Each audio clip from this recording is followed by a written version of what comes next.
काम काय करतात? पचनाकडे लक्ष द्या ना. पचनच नाही तुमचं सांगा.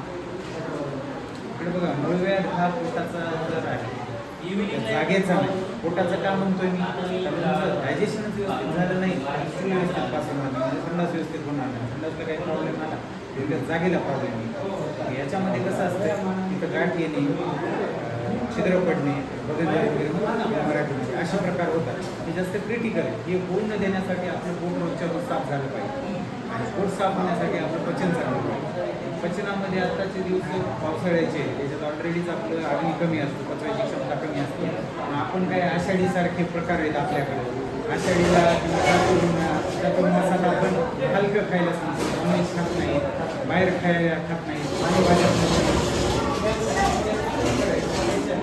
गोव्यासारख्या गोष्टी जास्तीत जास्त खायच्या आहारामध्ये. गोवा आहे, हिंग आहे, हे जेवढं जास्त वापरणार तेवढं खायचं. आणि डाएट जे आपलं हलकं ठेवायचं, एकदम बरोबर खायचं.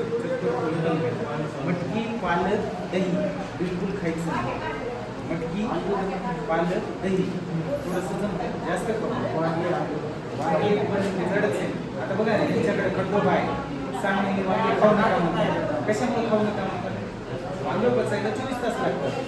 एवढं फास्ट पचत नाही. आता अग्नी चांगला नाही, आपण पचवायची क्षमता चांगली नाही. कुठे झाले लक्षात? काय म्हणायचं, आहार छान ठेवा, तुम्हाला मुळ्याचा जरा जन्म होणार नाही. भाजीपाला जास्त, आहार जर खराब ठेवला, भाजीपाला सध्या खायला जमत नाही पावसाळ्यात. त्यासाठी कोणतं काय फळभाज्या खायच्या, बरोबर, कारले, दोडकी, कारले नाही कारलं काय रोज खातं काय करतो? डेली नाही. सहा रस पाहिजे आपल्या कडू. कसं खाता सांगा, कधीतरी एकदा कारलं खातो, ते सोडून काय ते कडू खातो का आपण? खायला पाहिजे नाही आपण.